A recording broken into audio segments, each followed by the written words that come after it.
Okay, so I'm going to start with, because I'm hearing some name confusion up front, so this is a good opportunity for me to just say, hi, many of you know me as Tom Johnson. In private life, for some time, I've been going by Tamsin, and I'm rolling that out for work life, sort of gradually, but it appeared on a slide, I guess on Friday. So hello, this is a perfect opportunity for me to introduce myself as Tamsin. I'm the Hyraxes tech lead and a IT architect and senior developer at UC Santa Barbara, where I work on a team that works on digital library infrastructure, as well as some collaborations with the UC San Diego team that we call Surfliner. You'll hear more about that in a presentation that I have in like half an hour. For now, though, this is Hyraxes make their homes amongst the clouds. So we typically think of Hyraxes as being rock creatures, but many of us are under varying pressures to move towards more cloud deployments at our institutions. I certainly am. What are we going to do about the cloud, as Aviva Weinraub used to say. So this is a little bit about what is happening in Hyrax already for cloud native development, a little bit about what the benefits of that are, and also a little bit about what is coming up next. So I'm going to go ahead and get into it. This is a buzzword talk. So we do need to do some definitional work up front, just to keep me honest. So cloud native is one of these words that is often very vague and can be a little bit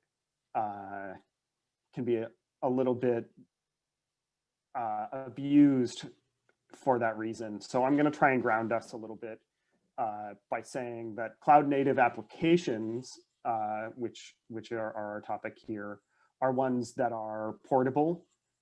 So this means that the application can be deployed across environments, and that requires clear system level dependencies, clear patterns for environment specific configuration.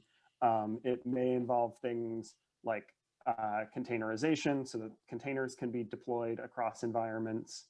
So the goal being that the development practices used aren't targeted at a specific kind of computing environment that we'll deploy to. We also want cloud native applications to be scalable. Scale out is important for the obvious reason that we want to be able to support growing services, but for cloud native applications in particular, we're interested in scalability because it relates to dynamic environments.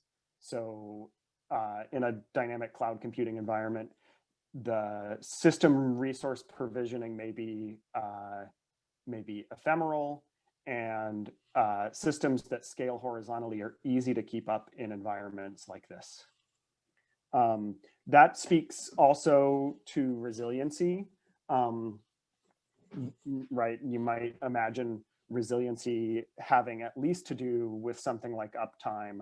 We'll also say that resilient services degrade gracefully. And then thinking towards degradation, we also want applications that are cloud native to be observable. So this has to do with, at the base level, this has to do with simple things like log shipping. So if I'm running 3 containers that all run the same application, then I want to be able to see what's happening across those containers. Basically, though, the principles involved in observability are, we want to know what's working, and we want to know how we'll know if it's not working, and we want that to be baked into the development process. So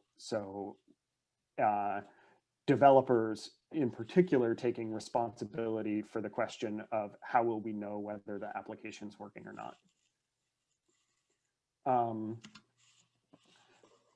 One thing that I want to get out of the way is that for the purposes of this talk, cloud native is not the same as microservices. And this isn't a talk proposing that we microservicize Samvera development.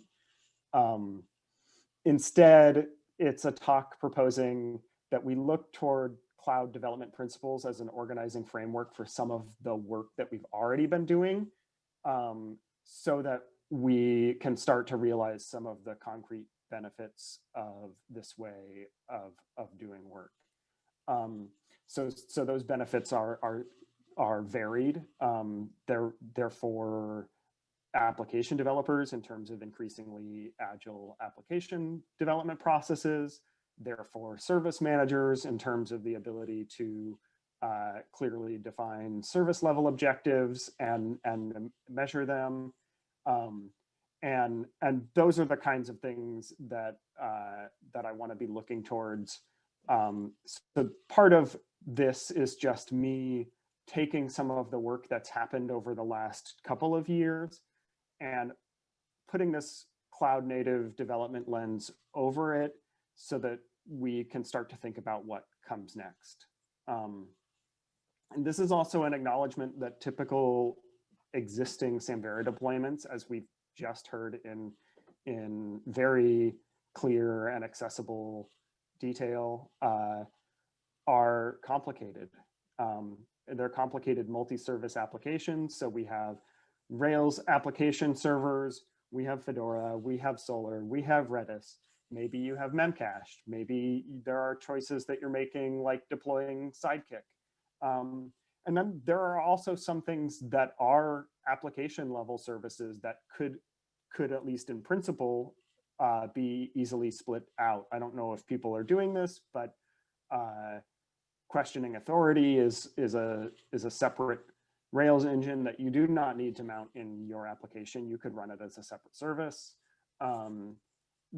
Similarly, IIIF services that ship natively with Hyraxes through Riff are, at least in some people's typical deployments, broken out into a separate service using something like Cantaloupe, or otherwise just another way of serving out IIIF services. So these really already start to look like microservices in some way or another. And that's, so this is kind of a thing that I want to acknowledge up front, that we do have complicated systems, and that looking towards defining the services that they provide clearly and understanding how they can be deployed in a cloud native way is a benefit to us all. Okay. So what is already happening? Quite a bit, actually. So some of what we've been up to over the last couple of years comes out of an awareness of the 12-factor application methodology. If you're not familiar with 12-factor applications, 12factor.net, 12factor.net is the place for this. This is a very nice little website that both sets the stage for why you want to think about your applications in this way, and then lists 12 concrete things that you can do. Some of them are things that we do just as a matter of course, that are already long since baked into the way that we develop software in Samvera. So like have a Git repository is one of them, basically. I guess they don't call out Git specifically, but having your code in one version control place. Some of them are more new for us. So specifically, we've been putting some work into migrating environment variables, migrating configuration to environment variables. So if something is going to vary across deployments, across the environments that we'll deploy it to, we want to be able to configure that in the environment itself. So that means the application reads out things like the location of Fedora host out of the environment that it's out of the environment for the system that it's deployed to. Similarly, things like paths for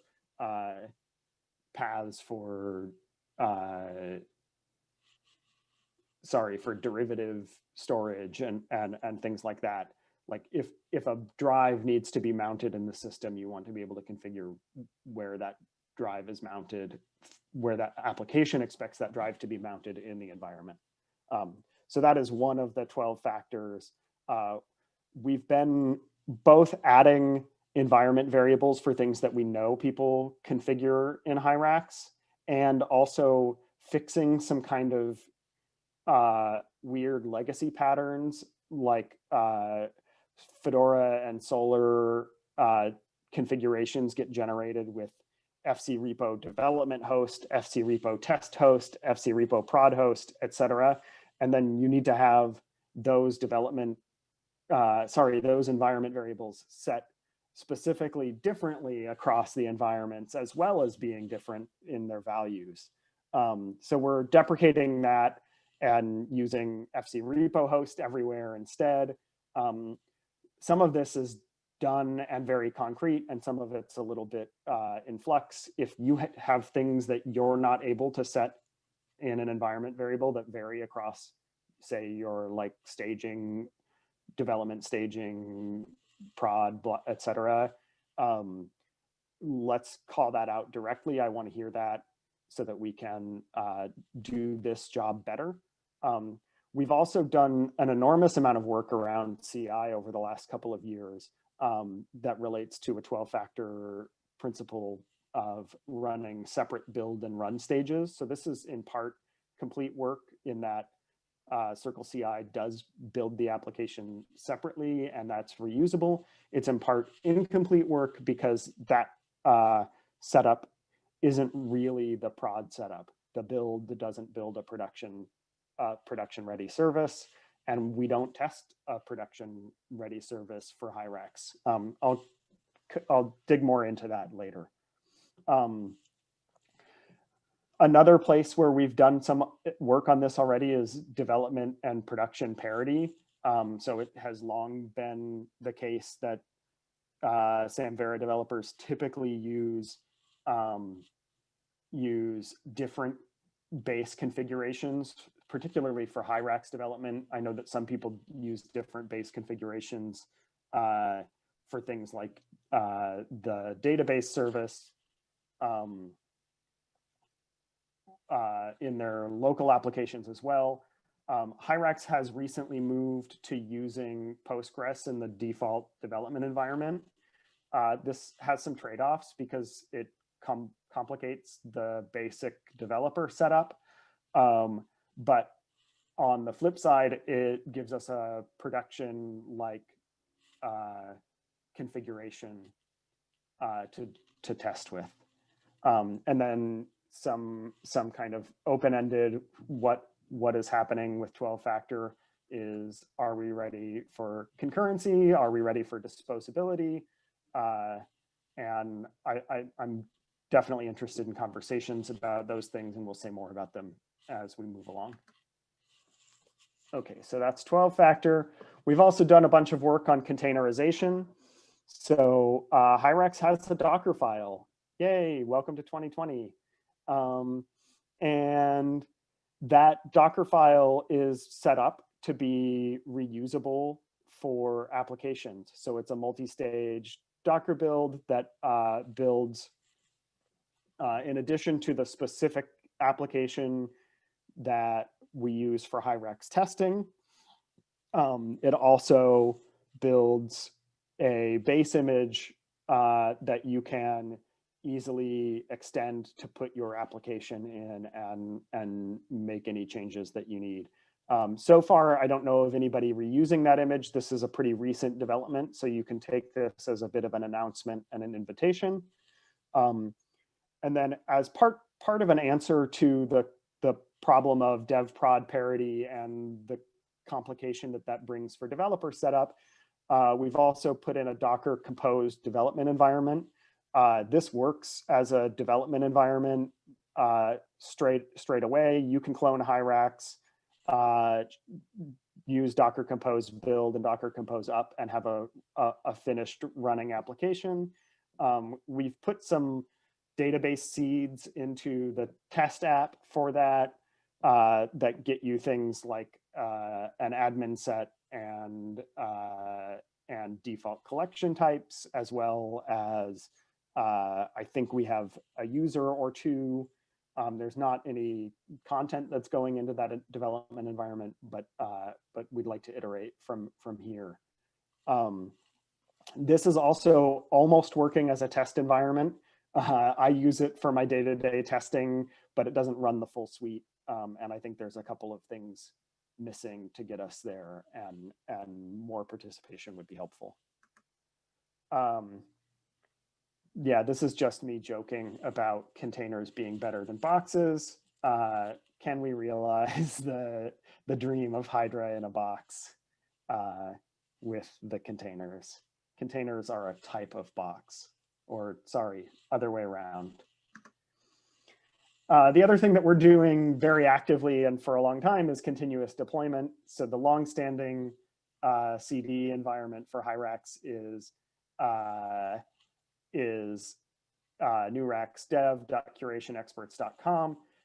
There are some problems with this setup that, in terms of how we think of Hyrax as a cloud native application. One is that it's manually maintained. Thank you to DCE for continuing to maintain this environment. It's a very important resource for Hyrax development and for users as well. But what that means is that when there are problems with the environment, somebody at DCE has to be interrupted, and they've been very gracious about that, but it's not the most sustainable pattern for us. And then it's also just one deployment, and Hyrax is a complex beast with many different configuration options. So one deployment doesn't really get us to something that's really robust as a testable Hyrax environment. So the answer to this is configurable deployments into Kubernetes with Helm. Many people may not be familiar with Helm or even Kubernetes, so I'll do a brief aside on those. Kubernetes is container orchestration. That's helpful, right? So Hyrax is a complex application, break it into many containers, and then deploy them with a configuration for how they should interact. So networking, how many instances of various containers should be running, etc. Kubernetes is essentially the easiest way to understand Kubernetes is take a YAML file that tells you how those containers should interact, and Kubernetes' job is to make that YAML file the reality over a number of bare metal or VM services. Okay, so that's Kubernetes. Helm is a templating language for those YAML configurations. So if I want to, say, deploy a version of Hyrax with Solar Cloud with 1 node versus 3, then I would change a variable in Helm and it would scale up. So There is a pull request 4496 in Hyraxes for Helm charts. I'm using these Helm charts to deploy Hyraxes into UC Santa Barbara's cluster. And we essentially what this is a move toward mini deployments. So if I want to deploy a Hyraxes with Rails 5 versus Rails 5.0 versus 5.1, then I can do that quickly and easily. And it's also a move towards continuous deployment for those configurations. So this gives you a one-line command to be able to vary those kinds of things. The Helm chart, like the Docker containers, is designed to be reusable for downstream application. It's in earlier stages, as you can tell by the fact that it's still a pull request. So what are some challenges? Hyraxes is an engine. This is the great challenge of everything Hyraxes related, which is that Hyraxes is, well, it's more or less out of the box, a complete repository application, you know, just add models and hydrate and go. It's also a development platform. So Hyraxes can be thought sort of as the default integration for the Samvera components. And that means that there's a lot of complexity. And it also wants to provide a stable base for a wide variety of use cases in downstream applications. So for cloud nativity in Hyraxes, that means being a cloud native base for cloud native applications. And what that means is that we don't really know what benefits we're getting with Hyraxes, with changes to Hyraxes, until we know that we're getting them for applications. And yeah, again, the complexity is just high. We want to support different Ruby and Rails versions, different application infrastructures, configuration on many different options, complex features like collection types and workflows that testing robustly in deployed applications is kind of hard. So you've heard some of the strategies that we're using to mitigate that above, but it's still a big issue. And the solution in part has to be more knowledge on the development side about what Hyraxes applications are doing in production. The easiest road to that is to just have a lot more engagement from people developing Hyraxes applications in the Hyraxes day-to-day. So we want to hear more about what's happening in your systems. The more robust and systems thinking way of approaching this is the observability stuff that I've paid lip service to above, and we'll come back to in just a moment. Another big challenge is that there are some architectural choices, some legacy architectural choices in Hyraxes that are really bare metal or stable provisioned VM focused. So a big one of those is that Hyraxes writes a lot to disk and wants that disk to be available to other instances. So that means that deploying multiple Hyraxes application containers is a challenge. You have to make sure that you have concurrent read-write access to those disks. There are other examples of things like this, and I'd really like to be working towards horizontally scalable architecture for Hyraxes. Some of the problems involved in that are Rails problems, but they're basically solvable. And this is an invitation for us to grow in that direction as a group. There's also a pretty big challenge around database support. So some Hyraxes, again, uses many different database backends. We have Fedora, we have Redis, we have Solr, we have RDBMS, which is configurable, and so on. And some of these are a little bit hard to support in the cloud. Two problems with Fedora Commons, for instance, are that horizontal scalability is just not happening here. It's really, there was some work on Fedora 4 to make it horizontally scalable. As far as I can tell, there's no possibility of actually deploying that configuration. And it's more or less been dropped in Fedora 5 and 6. I'm not sure that there are real conversations happening about horizontal scalability for Fedora 6. And indeed, some of the architectural choices that are being made in that context are sort of presuppose that horizontal scaling is not a thing.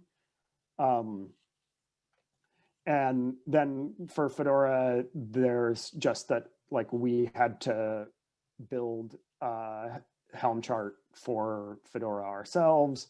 That's a little bit complicated. There's also, for both Fedora and Solr, just the issue of these are JVM applications, and JVM does specific things with memory that are not prohibitive, but I've seen them be challenging in dynamic cloud environments. Certainly this is a thing to be aware of and have community level conversations about. For Solr, we have had some trouble with resilient cloud deploys. Solr Cloud is a little bit complicated with respect to, so our typical deployment looks like 3 Zookeepers, 3 Solrs. Getting those things to come up and work with service discovery is not trivial. There is a Helm chart that's supported in theory by Lucidworks for Solr. Some people in the community have used that rather extensively, but support is uncertain. We've had a hard time getting pull requests to that chart merged, and it's imminent end of life because the place where it's hosted is imminent end of life, and there's not really a story about long-term support. So the Hyrax Helm chart depends on that, and oh dear, what are we going to do? So what's next? Do this fast and maybe leave a few minutes for questions. We want to codify container support. So we've got Docker images. How do we publish them? How will they be versioned? Who's responsible for maintenance? There are probably many more questions like this that we need to be thinking about. And it's time to start thinking about them as a group.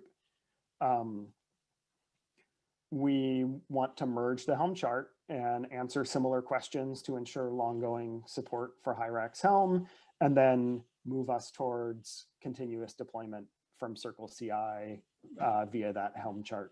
And there's probably a few items to check off the list on the way to that.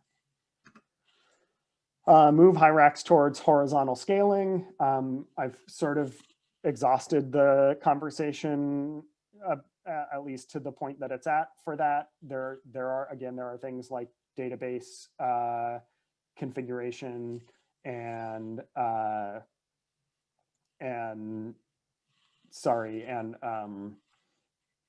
disk mounting, sharing problems to deal with there. Probably the solution to the disk problem is to move towards configuration for something like S3 object storage, but there's relatively big conversations to have about that, and what specifically what storage options Hyrax should support for cloud native deployments. And then there's the big observability question. This isn't something that we've tackled in a serious way.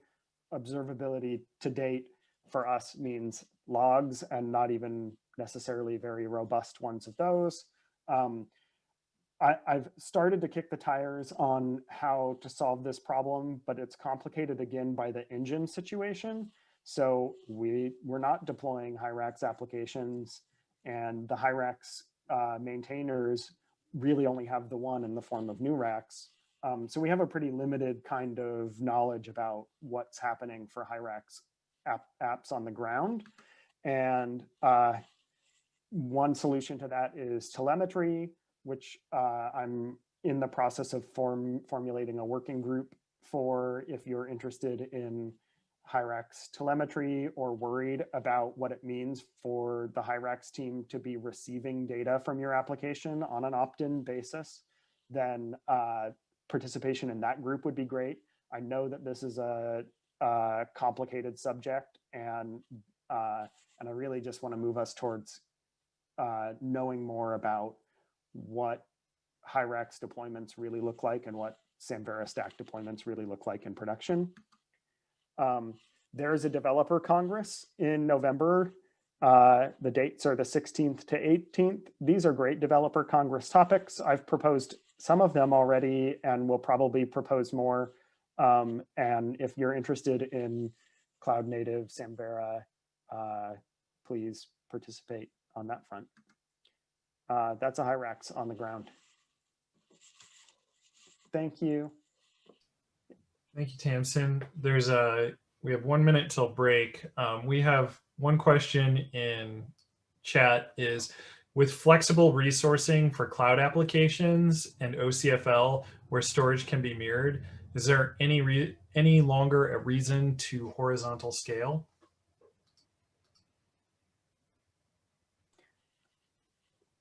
I'm not 100% sure that I understand the question, but I'll take a hack at it anyway. Yeah, there's one of the important reasons to have horizontal scalability in a cloud native environment is that provisioning of resources may be dynamic and ephemeral. So just the fact that my database backend might go down any particular minute means that having 3 of them would be good, better than having one. So that's an access that's important, just high availability of the service. But there are other reasons why you might want horizontal scalability for something like a Fedora.